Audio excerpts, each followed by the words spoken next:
자, 56번 다음은 A와 B가 반응해서 C가 생성되는 화학 반응식이다. 자, 반응식 나와 있죠. 뭐 이건 그냥 보시면 되겠고. 자, 이때 그림은 A가 들어있는 실린더에 B를 넣고 반응시켰을 때 B의 질량에 따른, 여기가 전체 기체가 된다는 거죠. Y축이 전체 기체, 전체 부피를 나타낸 것이며 기억과 니은에서 C의 질량은 같다 나왔어요. 자, 기억은 B를 W만큼 넣어준 거고 니은은 B를 EW만큼 넣어준 건데 발생한 C의 질량은 같다 얘기했어요. 이 말은 뭐다? 자, 기억에서 이미 A를 다 쓴 거지, 그쵸? A가 반응만큼 다 반응한 거고 기억에서 니은까지 가는 동안에 부피가 증가한 이유는 B를 W만큼 더 넣어줬으니까 부피가 증가했다라고 얘기를 할 수가 있겠네요. 맞습니까? 그죠?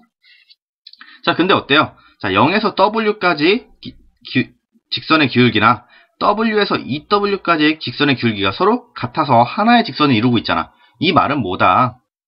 자, 0에서 W까지는 C가 발생하는 반응이잖아. 그죠? C가 발생하는 반응, 즉 A와 B가 스몰 B에 만나서 스몰 C에 C가 발생하는 반응이니까 기체의 이때 발생량은 뭐가 되고, 발생량이 어떻게 돼요? C에서 마이너스 B 해주고 마이너스 1이 되면 되겠죠. 그쵸? 왜? B개 없어지고 한 개 없어져서 C가 발생하는 양이니까 발생량이 이렇게 될 때 얘랑 뭐랑 같다? 그냥 순수하게 B를 넣어준 양과 같다, 이렇게 나오는 거죠. 따라서 이때는 아무 반응도 안 일어나니까 그냥 여기다 0 넣어줘도 되겠고요. 우리 양쪽에 그냥 넣어준 B의 질량 0부터 W까지는 W만큼 플러스 되겠고, 그죠? 플러스 W 써놓고 여기 W에서 EW까지도 반응은 하나도 안 일어나지만 플러스 W, B는 W만큼 넣어줬다. 이렇게 발생량을 비교하면 W는 어차피 없어질 거고 남는 게 뭐다? B-C 이퀄 마이너스 1이 되니까 우리 문제에서 구하고자 하는 거 B-C 곱하기 B의 분자량 중에 B-C를 구할 수가 있겠더라. 얘가 마이너스 1이 되는 거죠. 자, 또한 이때 우리 W에서 EW로 B의 질량이 증가할 때를 생각해보면 이때 증가한 전체 부피는 결국 뭐나 마찬가지예요. 전체 다 B의 부피나 마찬가지죠. 따라서 B 질량 얼마만큼? W만큼 넣어줬을 때 부피가 얼마만큼? 12L만큼 증가했다라고 얘기를 할 수가 있겠네. 자, 근데 조건에서 온도와 압력 20도씨 1기압에서 기체 1몰의 부피는 24L라고 했으니까 12L면 총 몇 몰이다? 2분의 1몰의 부피다라고 얘기할 수 있겠네요. 그럼 이때 넣어준 W 질량, W 역시 2분의 1몰의 질량이 되겠고 W의 분자량 몇이 되겠다? 1몰의 질량이 해야 되니까 2W가 되겠다. 자, 따라서 둘이 곱해주면 56번의 정답 뭐가 돼요? 마이너스 2W 1번 되겠죠? 자, 다음 넘어가서 57번 또 봅시다. 다음은 A2와 B2가 반응해서 기체인지 뭔지 모르지만 X를 생성하는 화학 반응식이다. 반응식 보니까 X 기체 맞네. 자, 이런 반응식이 있어요. 자, 이때 그림은 1L의 A2가 들어있는 실린더에 B2를 부피를 달리해서 넣고 반응시켰을 때 넣어준 B2의 부피에 따른 반응 후 전체 기체의 부피를 나타낸 것이다 했어요. 자, 이때 살펴보니까 근데 뭐야? B2를 3L 넣어줬을 때로 기점으로 직선의 기울기가 바뀌었죠? 분명히 그럼 뭐예요? 3L를 넣어줬을 때를 전후로 해가지고 뭔가 변화가 있다. 자, 근데 여기서 우리가 변화가 할 수 있는 건 뭐예요? 아마 0에서 3L 넣어줄 때는 계속 우리가 원하는 X에 대한 화학 반응식, 즉 X가 발생을 하다가 3에서 4로 넘어갈 때는 더 이상 X가 발생을 안 한다, 이렇게 얘기를 할 수가 있겠죠. 즉 A가 다 소진이 돼가지고 더 이상 반응을 안 한다 라고 얘기를 할 수가 있다는 거죠. 자, 그럼 우리 이에 따라서 A 1L 있을 때 B2를 3L 넣어줬더니 반응이 다 끝났다, A가 전부 다 반응했다 하는 걸 봐서 우리가 뭐라는 걸 알 수 있어요. 일단 A 대 B의 계수 B가 1대 3이 되겠구나 라는 걸 우리가 예측을 할 수가 있겠고요. 이때 반응 후 전체 부피를 보니까 뭐야? 전체 부피가 2L가 되는 걸 봐서 A랑 B랑 지금 1L, 3L 넣어줘서 1대 3으로 전부 다 반응을 했을 텐데 발생한 X 기체 양이 몇이다? 2L가 발생을 했구나 해서 전체 기체 부피가 2L구나 라고 얘기를 할 수가 있겠죠. 그럼 우리 각각 계수 채워주면 뭐가 되겠다? 이제 A2 플러스 3 B2가 반응해서 이 X2가 아니라 이 X죠. 그냥 이 X가 나왔다라고 우리가 계수를 채워줄 수가 있겠습니다. 뭐 그 이유로는 뭐예요? 3에서 4로 B 1L 더해주니까 1리터 전체 기체가 증가하였다. 이 말은 뭐예요? 들어간 B만큼 B 그대로, 더 이상 반응을 안 하니까 B 그대로 남아있구나라고 생각하면 되겠죠. 뭐 더 분석할 게 있나요? 뭐, 가 얘기를 할까요? 가는 얘기하면, X랜다. B를 2리터 넣어줬으니까, A는 얼마만큼 반응했겠어요? A는 3분의 2리터만큼 반응을 했겠죠. 따라서, X가 몇만큼? X는 지금 A의 2배만큼 발생을 하니까 3분의 4리터 발생을 했겠고, 그때, A가 원래 총 1리터 있었으니까, 3분의 2리터 반응하면 A가 3분의 1리터 남아있겠다. 따라서 둘이 더해서 가의 전체 부피는 뭐가 된다? 3분의 5리터 되겠다라고 이 정도는 우리가 추측을 해줄 수가 있어요. 자, 이제 보기에 한번 봅시다. 기억, A 플러스 B 이퀄 2C다 했어요. 아까 우리 반응식이 A 플러스 3B가 2X가 되었으니까 1 플러스 3 이퀄 2 곱하기 2 되는 거죠. 기억? 맞습니다. 자, 다음 니은. 가에서 반응 후 실린더에 들어있는 X의 몰수는 A2의 몰수의 2배이다 했어요. 반응 후 X 3분의 4리터 있다 그랬고 A는 3분의 1리터 있다 그랬죠. 4배죠. 2배가 아니라 4배더라. 자, 따라서 니은 틀렸습니다. 자, 다음 디귿. 나에서 실린더에 들어있는 전체 기체 밀도는 반응 후 반응 전의 4배이다. 자, 반응 전의 기체 밀도. 어차피 우리 저번에도 한번 얘기한 적 있죠. 밀도는 부피분의 질량이고, 자, 반응 전후의 질량은 보존되기 때문에 얘는 무시하고 밀도는 어디에 비례하겠더라? 부피분의 1에 비례한다 라고 얘기할 수 있죠. 자, 따라서 반응 전후의 부피비를 알면 거기에 역수치를 하면 밀도비가 되더라. 자, 반응 전에 부피 몇입니까? B 3리터 넣어줬으니까 A 1리터 더해서 총 4리터가 있겠고, 반응 후의 부피는 2리터가 되죠. 따라서 반응 전후 부피비는 2대 1이 되겠고, 그럼 반응 전후 밀도비는 역수치가 돼서 1대 2가 되겠다라고 얘기할 수 있겠죠. 자, 그래서 디귿 보시면 반응 후가 반응 전의 밀도가 2배다. 자, 1대 2라고 했으니까 디귿 맞는 얘기죠. 자, 따라서 기억 디귿 맞더라. 예, 몇 번이죠? 57번의 정답 3번 되겠습니다. 자, 넘어가서 58번 이어서 볼게요.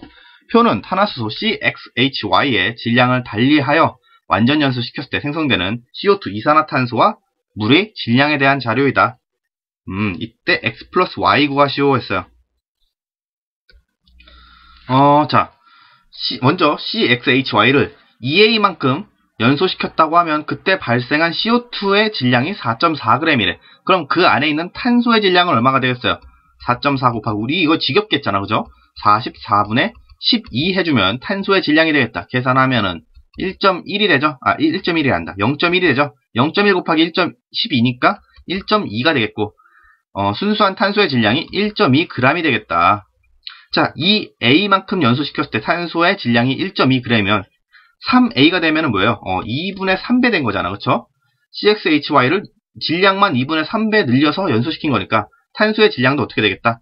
2분의 3배 늘려지겠다 얘기할 수 있겠죠. 2분의 3배 하면은 1.8g이 되겠고요. 자, 그럼 이때 밑에 3A일 때 발생한 물의 질량을 보니까 물이 5.4g 발생했다고 했는데, 그럼 그 안에 있는 수소의 질량은 어떻게 되겠는가? 이것도 계산하면 5.4 곱하기 우리 18분의 2 하면 됐었죠. 계산하면 얘랑 약분해서 0.3 되고 0.3 곱하기 2니까 수소의 질량이 몇이다? 0.6g 나온다 라고 얘기를 할 수가 있겠네요. 자, 따라서 우리 3A를 연소했을 때 나온 탄소와 수소의 양을 통해서 실험식을 구하면 되겠다. 자, 일단 얘네들을 각각의 원자량으로 나눠줘야겠죠. 원자량으로 나누면 탄소는 12로 나누니까 0.15 이렇게 나오겠고요. 수소는 1로 나누니까 0.6 나오네. 즉 탄소 대 수소의 이제 입자수, 즉 원자수의 비가 0.15 대 0.6이 되겠고, 다시 계산하면 1대 4가 되겠죠. 자, 따라서 우리 CXH 탄화수소의 실험식은 CH4가 될 텐데, 이거는 좀 더 얘기를 해야 되는데, 이거는 탄화수소를 배우셔야 알 수 있는 내용으로, 자, 이제 서학원을 다 보신 분들은 딱 보면 아시겠죠. 자, 얘를 우리가 N배 해줘야 분자식이 된다 그랬잖아요. 근데 N이 얘는 1밖에 될 수가 없어요. 왜? N이 2가 되면 C2H8인데 자, 탄소 같은 경우는 8을 4개, 즉 4개의 분자고 결합을 할 수 있다고 그랬어. 그래서 탄수하고 탄수하고 이렇게 결합을 하고 나머지 수소하고 결합을 해야 될 텐데 최대 몇 개? 4개까지 뻗을 수 있으니까 총 수소하고는 6개까지밖에 결합을 못하더라. 따라서 C2H8이 될 수가 없고 N이 뭐 3이 돼도 마찬가지고 4가 돼도 마찬가지예요. 다 불가능하기 때문에 N이 1일 때 CH4만 가능하더라. 따라서 탄화수소 CXHY의 분자식은 CH4가 되겠고 그래서 X는 1, Y는 4, X 플러스 Y는 5가 되겠습니다. 자, 58번에 2번이죠. 자, 다음 넘어가서 59번 또 봅시다. 다음은 탄산칼슘과 HCl이 반응해서 생성되는 기체 X의 분자량을 구하기 위한 실험이다. 자, 탄산칼슘의 화학식량은 M이다 이렇게 나와 있어요. 자, 그래서 가부터 천천히 살펴보면 전자거울에 약포지를 올려놓고 0점을 맞춘 뒤 원래 사실 이거 굉장히 중요한 내용이긴 해요. 약포지를 올리고 0점을 맞춰야 되죠. 그래야 약포지의 질량이 그 무게 안에 포함이 되지 않기 때문에 그죠? 뭐 이거는 이제 실험을 할 때나 얘기를 하는 거고 지금은 무시하시고 자, 탄산칼슘 가루의 질량 W1g을 측정하였다. 자, 반응하기에 충분한 양의 묽은 염산이 들어있는 삼각 플라스크의 질량을 측정하였더니 W2g이었다 했어요.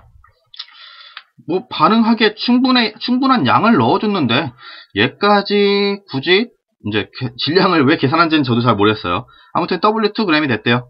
충분한 양을 넣어줬다는 거는 우리가 엑세스하게 넣어줬다고 그러네. 엑세스하게 넣어줬다고 하는데 이게 무슨 이야기예요? 이제 반응을 하고도 남을 만큼 넣어준 거예요. 정확히 계산해서 넣어준 게 아니고 반응하고 남을 만큼 충분히 넣어준 거기 때문에 얘를 굳이 질량을 잴 필요 없는데 일단 질량을 쟀네요. 자, 그 다음 나의 삼각 플라스크에 가의 탄산칼슘을 넣었더니 기체가 발생했다. 어떤 기체가 발생하냐? 자, CaCO3하고 HCl이 반응하면 CaCl2하고 H2O 생기고 X는 CO2가 발생을 하죠. 뭐 여기서 이제 남는 원소 비교해봐도 CO2 발생할 겁니다. 자, 이때 반응이 완전히 끝난 후 용액이 들어있는 삼각 플라스크의 질량을 측정하였더니 W3g이 되었다. 아, 이것 때문에 측정을 했구나. 뭐예요? 자, W3는 자 W1 플러스 W2다라고 생각을 할 수 있겠죠. 왜?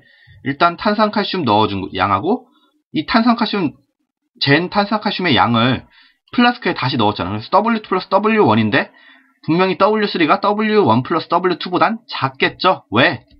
여기 CO2가 기체로서 빠져나갔잖아. 기체가 빠져나갔으니까 최종적으로 질량을 재면 탄산칼슘과 묽은 염산의 양의 합보다는 작을 것이다 라고 우리가 예측을 할 수가 있어요. 아직 이제 정확한 질량은 우리가 알 수가 없죠. 왜? 구체적인 숫자가 하나도 안 나와 있으니까. 자, 이제 넘어가서 봅시다. 보기 기억. 기체 X는 CO2이다 얘기했죠. 따라서 맞고요. 자, 니은 가에서 탄산칼슘의 몰수는 N분의 W1이다 했어요.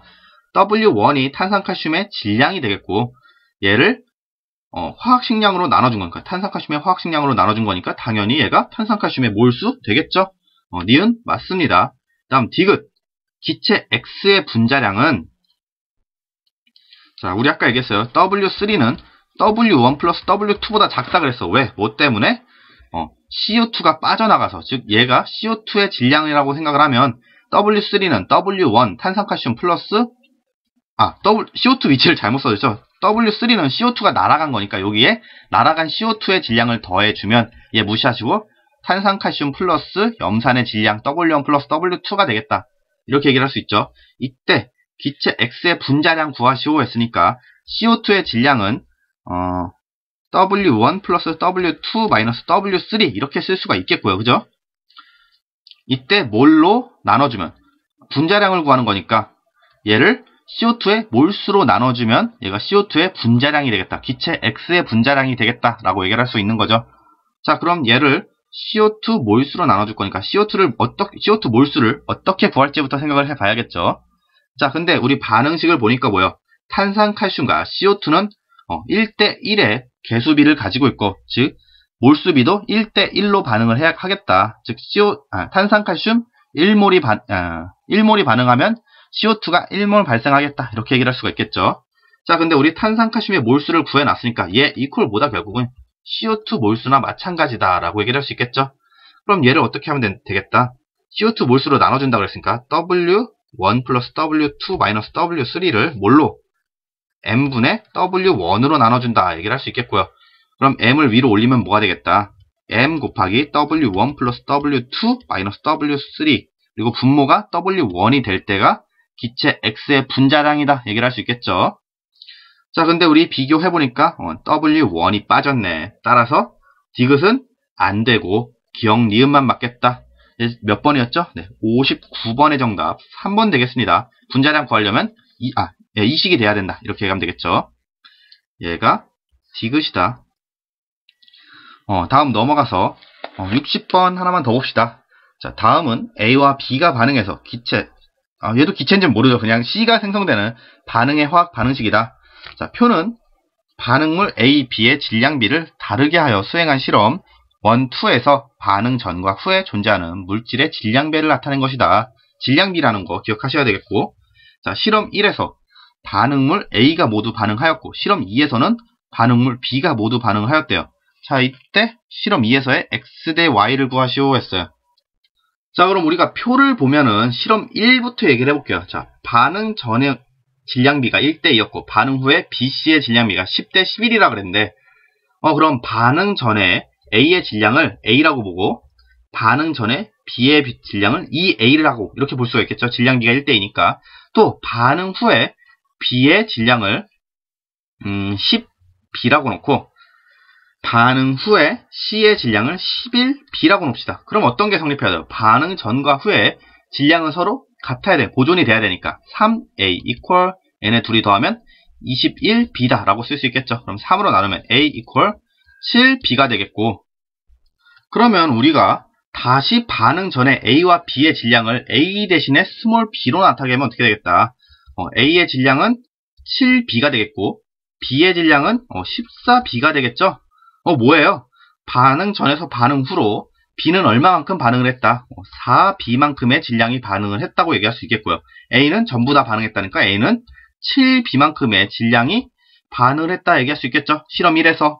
그죠? 근데 이건 질량비고 우리 몰수비, 즉 A와 B의 입자수비로 따지면 반응할 때 몇 대 몇? 2대 1로 반응을 하잖아요. 그죠? 즉 얘는 무슨 얘기예요? A가 7B 반응할 때 B가 4B 반응한다는 건 자, 7B가 곧 A가 반응량을 2몰이라고 가정을 한다면 4B가 B가 반응한 4B는 총 몇 몰이 되는 거다? 1몰이 되는 거다 라고 얘기를 할 수가 있겠죠. 즉 A의 몰질량을 얘기하면 A의 몰질량, 즉 A의 분자량은 뭐가 되겠고 2분의 7B가 되겠고 B의 몰질량, 분자량은 4B가 되겠다라고 얘기를 할 수가 있겠네요. 그죠? 자, A와 B의 분자량 구해냈고 그럼 C도 우리 분자량을 마저 구해냅시다. 자, 그럼 C의 분자량은 어떻게 되겠어요? 어떻게 얘기할까요? 자, C는 총 11B만큼 발생을 했는데 이 발생한 양이 곧 뭐가 되는 거야? A가 7B만큼 반응해서 발생한 양이 C가 지금 11B가 되는 거죠. 근데 A하고 C의 몰수비를 비교해보면 2대 2니까 곧 1대 1이 되는 거고 A가 2몰 반응했다고 얘기를 했으니까 우린 C는 2몰 발생했다. 2몰이 생겨났다라고 얘기를 할 수가 있겠죠. 생성되었다. 라고 얘기를 할 수가 있겠죠. 즉, C의 질량 11B 자체가 2몰의 질량이 되겠고 C의 몰질량, C의 분자량은 뭐가 되겠다? 2분의 11B가 되겠다라고 얘기할 수 있겠네요. 자, 이럼 우리 A, B, C의 각각의 분자량 다 구한 게 되겠고요. 이제 실험 2로 넘어갑시다. 실험 2에서는 A 대 B의 질량비가 X 대 Y로 반응을 했는데 반응 후에 A가 남았고 B는 모두 반응을 했고 A 대 C의 질량비가 1대 2로 C의 생성물이 생겨났다. 자, 그러면은 우리 앞서서 A, B, C의 분자량을 이렇게 구했으니까 분자량이 B로 따지면 어떻게 돼요? A 대 B 대 C의 우리 정확히 B가 몇인지도 모르잖아. 그쵸? 그러니까 분자량을 정확히 안다고 얘기할 수는 없으니까 B로 따져보자고. 그럼 A 대 B 대 C의 분자량은 뭐가 돼요? 2분의 3 대 4 대 2분의 3이 아니라 2분의 7이죠. 2분의 7 대 4 대 2분의 11이 되겠고 다시 쓰면 뭐가 돼요? A 대 B 대 C의 분자량의 B는 7 대 8 대 11이 되더라. 자, 이걸 기억한 다음에 자, 이런 다음에 반응 후, 우리 실험 2에서의 반응 후 질량비를 보면 1대 2가 된다 그랬잖아요. 그죠? 그럼 각각 발생한 양을, A가 1K만큼 남았다라고 얘기를 하고, C의 생성량을 2K만큼이 된다라고 얘기를 합시다. 왜? 질량비가 1대 2니까. 그죠? 자, 그럼 이 질량들을 우리 A와 C의 원자량으로 나눠줄 건데, A와 C의 원자량의 비가 7대 11이 되니까, 그러면 어떻게 하자? 그냥 얘네들을 7하고 11로 각각 나눠줍시다. 그럼 A의 원자수는 어떻게 되겠어요? 원자가 아니라 분자수는 어떻게 되겠어요? A의 분자수는 7분의 1 K가 되겠고, C의 분자수는 11분의 2 K가 되겠더라. 얘네들이 이제 그럼 분자수의 비가 되는 거죠. 그렇죠? 7분의 1 K 대 11분의 2 K.